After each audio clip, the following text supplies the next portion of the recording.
Auditory processing is not our ability to hear, but it's instead our ability to understand what we hear. Anytime you see the word processing, it can be replaced with the word understand.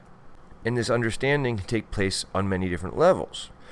Understanding sounds, as well as syllables and even full words and sentences, is a progression that many children go through.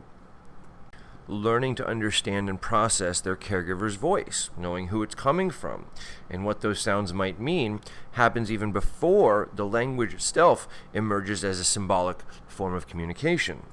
This is why babies and caregivers get into little babbling games.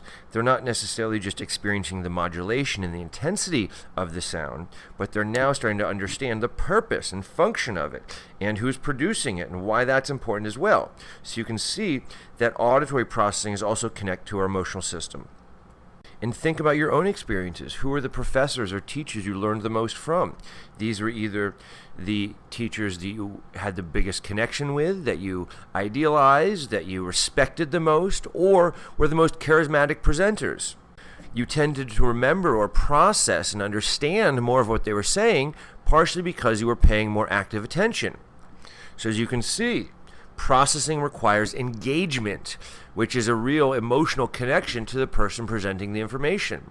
Now, sometimes information itself can be motivating and emotionally connective. So in those cases as well, maybe the presenter wasn't the component that was attracting you to it, but the information itself was causing you to become more engaged and process more effectively. But there's a reason why when Ben Stein in Ferris Bueller is talking, people tend to tune out, versus when a very charismatic lecturer, we tend to tune in.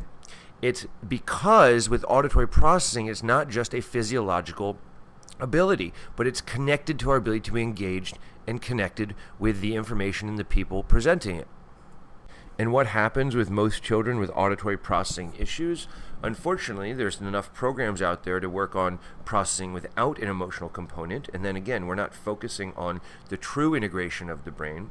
But also, we find that when children are struggling with processing, meaning they're tuning out sometimes, not understanding what's being said, not even engaged at the moment to process what's happening, the person providing the sounds, saying their name, giving them instructions, tends to raise their voice.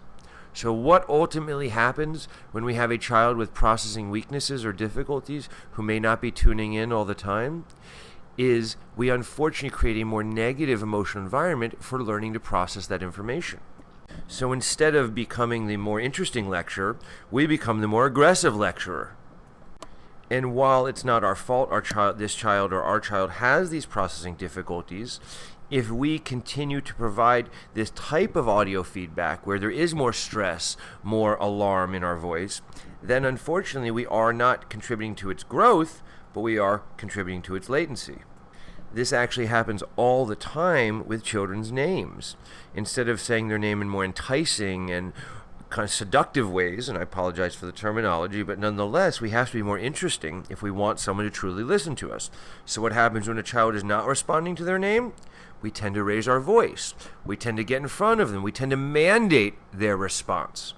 Unfortunately, that does not lend itself to active participation and engagement, which unfortunately are required for developing an understanding of what we hear and see. Also, when we do these types of things in emotionally connected and positive ways, we get what we call full integration, meaning the emotional system and the sensory systems are all working together, which is necessary to be successful in life.